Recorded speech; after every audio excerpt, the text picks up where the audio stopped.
ओम शांति। आज हमारे साथ है श्री गोपाल नारसन जी। ये एडिटर हैं डिवाइन मिरर हिंदी चैनल के और साथ ही साथ उपकुलपति हैं विक्रम शिलापीठ बिहार से। आइए जानेंगे इनके अनुभव के बारे में। नमस्ते जी। नमस्कार। अब पिछले कुछ दिनों से आप नेशनल मीडिया कॉन्फ्रेंस में आए हुए हैं, क्या अनुभव किया आपने? देखिए, जहाँ तक मीडिया की बात है जी, इस नेशनल मीडिया कॉन्फ्रेंस ने ही मेरे जीवन में बदलाव किया है। सन 2012 की बात है, मेरी माताजी का देहांत हुआ था और देहांत के बाद में मैं बहुत स्ट्रेस में था, हाइपरटेंशन था, स्ट्रेस था, जिस कारण बीपी की प्रॉब्लम आ गई और मैंने बहुत सारे उपचार किए लेकिन कोई फ़ायदा नहीं हुआ। अंततः मैं ब्रह्मा कुमारीज के अंदर गया और वहाँ मैंने जब राजयोग का अभ्यास किया तो मुझे एक नई राह मिली और पहली बार सितंबर 2012 में ही मैं नेशनल मीडिया कॉन्फ्रेंस में माउंट आबू आया था। मैं और मेरी युगल और मेरे एक मित्र थे एस सैनी और उनकी युगल। तो जब हम रेलवे स्टेशन पर उतरे जी, तो हमको मालूम नहीं था कि हमें कहाँ जाना है, इसलिए हमने एक टैक्सी वाले से कहा कि हमको शांतिवन छोड़ दो, लेकिन उसने कहा साहब आप गलत आ गए, प्लेटफार्म नंबर 1 पर जाइए, वहाँ गाड़ी मिलेगी ब्रह्मा कुमारीज की और उससे आप जा सकते हैं। वहाँ गाड़ी न हो तब मेरे पास आना। ये रात की बात है, आश्रम एक्सप्रेस की 4 बजे की। मुझे लगा कि जिस धरती पर एक टैक्सी ड्राइवर वो उसको तो पैसे मिलने थे, लेकिन उसने अपने एथिक्स का इस्तेमाल किया कि नहीं, अगर वहाँ गाड़ी है तो आप उससे जाओ, कोई पैसा नहीं लगेगा। तो ये कैसी धरती है? इसका मतलब ये देवताओं की धरती है, पवित्र धरती है, भगवान की धरती है। हम गए, हमें गाड़ी मिली और हम शांतिवन आए।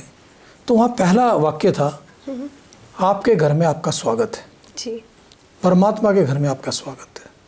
तो मुझे लगा कि वो जिस घर की मैं बात करता, जहाँ से मैं आया हूँ रुड़की से, लौकिक घर से, वो तो बहुत छोटा घर है, लेकिन ये एक परमात्मा का घर है, ये सबका घर है, पूरी दुनिया का घर है। और यहाँ आकर के मैं इसी घर का होकर रह गया हूँ। तो मुझे लगा कि ये जो नेशनल मीडिया कॉन्फ्रेंस है ये मेरे जीवन के बदलाव का एक आधार स्तंभ भी है जी, और और इसने मेरे जीवन की दशा और दिशा दोनों बदली है। जी, तो मैं तो धन्यवाद देना चाहूँगा जी, इस मीडिया कॉन्फ्रेंस के आयोजन को। ये एक यज्ञ है और ये एथिक्स जो आज सबसे बड़ी ज़रूरत है। मुझे 35 वर्ष हो गए पत्रकारिता करते हुए और मैं गणेश शंकर विद्यार्थी को अपना आदर्श मानता हूँ।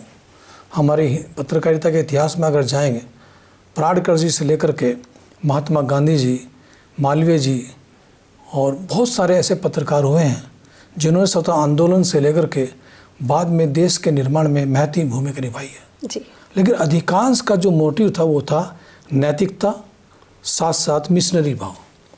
आज वो व्यावसायिकता में बदल गया है। आज के दौर में जो विसंगतियाँ आई हैं, मीडिया ने पंख फैलाए हैं, social media, electronic media, print media, लेकिन इसके साथ साथ जो होना चाहिए था, जो हमें एथिक्स की तरफ बढ़ना चाहिए था, उसमें बहुत गिरावट आई है। जी, उसी गिरावट को दूर करने के लिए, और जो आप माहौल देख रहे हैं यूक्रेन का, रूस का, जिस तरह से अमेरिका का, तो जो बाहरी जो उसका प्रभाव हमारे ऊपर भी पड़ रहा है, लेकिन ब्रह्मा कुमारी एक ऐसी संस्था है जो 140 देशों में है और ये विश्व शांति के लिए समर्पित संस्था है और वुमेन एम्पावर की एक पहली संस्था है जी, जो वर्ल्ड वाइड है। तो ये संस्था इस युद्ध के समय में शांति का जो बीज रोपित कर रही है और वो भी मीडिया के माध्यम से, तो मैं तो इनको नमन करता हूँ। और जो आज हम कह रहे, जो सब्जेक्ट भी है हमारा कि मीडिया एक शिल्पी की भूमिका में है, विश्व शांति में शिल्पकार जैसे होता है, एक आर्किटेक्ट जैसे होता है, वो भूमिका हम निभाने जा रहे हैं। और इसमें वो शिल्पी कौन है? शिल्पी बेसिकली हम ये कह सकते हैं कि हमारी जो मोहिनी दीदी है, जो ब्रह्मा कुमारी चीफ है, वो एक शिल्पी है। वो हमें मोटिवेट कर रही है, पूरी दुनिया को शांति का संदेश दे रही है। हमारे करुणा भाई हैं, सेक्रेटरी जनरल है, वो शिल्पी हैं। इसी तरह से हमारे शांतनु भाई हैं जो कोऑर्डिनेटर, वो शिल्पी हैं। हमारे सुशांत भाई हैं, हमारे निकुंज भाई हैं, हमारी बहनें हैं, सरला बहन है, ये सब जो लोग आप लोग हैं। तो ये क्या है कि जो हमारा जो ब्रह्मा कुमारी का जो मीडिया है, ये विज्ञापन मुक्त मीडिया है और ये मीडिया एक मैसेज देता है कि मीडिया को कैसा होना चाहिए, कैसा होना चाहिए, जैसा ब्रह्मा कुमारीज का मीडिया है ऐसा होना चाहिए। उसी संकल्प के साथ, उसी शक्ति के साथ और उसी भावना के साथ हम विश्व शांति में युद्ध के समय भी अगर शांति हम पैदा कर सकते हैं तो ये ब्रह्मा कुमारीज मैं कह सकता हूँ नोबेल की हकदार है। जी, बहुत सुंदर बात कही आपने कि मीडिया सिर्फ एक सूचना का माध्यम नहीं है, लेकिन मीडिया को अगर आध्यात्मिकता के साथ जोड़ा जाता है तो हम लोगों के मनस्पटल या लोगों के जो विचार हैं वहाँ तक हम काम कर सकते हैं, और जब सोच बदलती है तो लोगों के कर्म भी बदलते हैं। मैं बात करूँगी आज की युवा पीढ़ी की। आज की युवा पीढ़ी जो ऊर्जा से भरपूर है, शक्तियों से भरपूर है, सपनों की उनकी अपनी दुनिया है, लेकिन कहीं ना कहीं आज का जो युवा है वो पथ से भटक गया है, क्योंकि डिजिटल का युग है, सोशल मीडिया का युग है। बहुत सारा उनके मन में कन्फ्यूजन भी है। क्या आध्यात्मिकता को वो अपने जीवन शैली का एक अंग बनाए तो उनका जीवन और खूबसूरत हो सकता है? बिल्कुल हो सकता है। मैं उसका उदाहरण हूँ। मैं राजकीय डिग्री कॉलेज देवबंद का छात्र संघ का अध्यक्ष रहा हूँ, 85-86 में रहा हूँ। और मेरे अंदर एक बहुत बड़ी बुराई थी। वो बुराई थी क्रोध।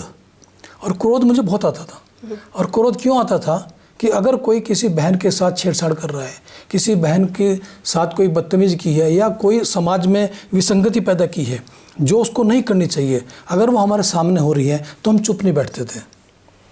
लेकिन वो हिंसा भी थी। फिर अगर मैं क्रोध को इसको एग्जीक्यूट कर देता हूँ और किसी चाहे वो अपराधी हो तो फिर वो हिंसा की श्रेणी में, तो मैं भी गलत हो जाता हूँ फिर उसमें। तो उसके लिए हमें पुलिस भी है, बहुत सारे साधन हैं जो मेरे करना चाहिए। लेकिन मैं एक युवा के रूप में जब क्रोध करता था तो उसका सबसे बड़ा नुकसान मुझे होता था, क्योंकि मेरे ऑर्गन्स जो हैं वो प्रभावित होते थे।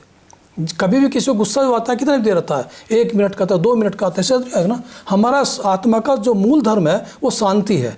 जैसे अब रबड़ है, कितना ही खींच लो फिर अपने मौलिक आधार में आएगी नहीं, या उसी आकार में जाएगी। इसी तरह से हमारा जो शांति का जो धर्म है, स्वधर्म जो है वो शांत रहना है। तो मुझे क्रोध आता था, लेकिन वो क्रोध जायज़ भी था। लेकिन फिर मैंने रास्ता बदला। जब मुझे ब्रह्मा कुमारी की सीख मिली, ब्रह्मा कुमारी का राजयोग को अभ्यास किया, तो हमने वो काम तो छोड़ा नहीं है। अगर किसी बहन के साथ आज भी कोई अगर कोई बदतमीजी करेगा तो हम उसको बर्दाश्त नहीं करेंगे, लेकिन हमारा माध्यम बदल गया।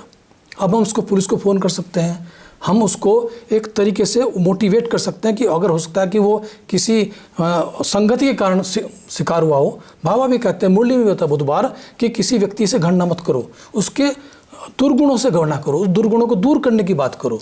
तो हम उस मार्ग पर चले हैं। तो ये मैं कह सकता हूँ कि आज का जो युवा है वो उसी रास्ते पर जा रहा है। तो अगर मेरी तरह उनको भी प्रशिक्षित किया जाए, उनको भी सदमार्ग पर लाया जाए, आज की जो युवा पीढ़ी है वो हमसे ज़्यादा सजग भी है और हमसे ज़्यादा होशियार भी है। आप आज 3 साल बच्चे को मोबाइल दे दो, सब जानती है वो, हम तो नहीं जानते थे। लेकिन वो जब उसके अंदर पकड़ है तो अगर वो मोबाइल सीख सकता है तो वो सद आचरण भी सीख सकता है।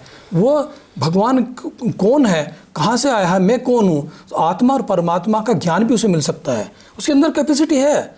ज़रूरत है उसको सही समय पर मार्गदर्शन देने की। और ब्रह्मा कुमारीज बहनें, ब्रह्मा कुमारीज भाई इस दिशा में काम कर रहे हैं। मैं तो देखता हूँ जो नशा मुक्ति अभियान है आपका, वो बहुत स्कूल कॉलेज में आते हैं बच्चे, बहुत सारे ऐसे छोड़ रहे हैं, बड़े भी छोड़ रहे हैं। तो सकारात्मक परिणाम सामने आ रहे हैं। और ये जो यंग ब्लड है इसको अगर हमने ठीक कर लिया, हमारी जो बड़ी जो बहनें हैं जो ब्रह्मा कुमारी जुड़ी हैं, ज़्यादातर युवा ही हैं, तो वो मोटिवेशनल इस क्षेत्र में अगर छात्रों के पास जाएंगी, उनको उनके कमियों के बारे में बताएंगी, उनको सन्मार्ग पर लाने के लिए उनसे संकल्प कराएंगी, तो मुझे नहीं लगता कि आज का जो युवा है वो सन्मार्ग पर नहीं आएगा। वो आएगा जरूर, और हमारा जो भारत है वो स्वर्णिम भारत बनेगा और ब्रह्मा कुमारी जी के माध्यम से बनेगा। बहुत बहुत धन्यवाद भाई जी, आपने अपने सुंदर विचार हमारे साथ साझा किए और अपना इंस्पायरिंग जो आपका एक्सपीरियंस रहा ब्रह्मा कुमारी के साथ, उसके लिए बहुत बहुत शुक्रिया। ओम शांति। ओम शांति। ओम शांति।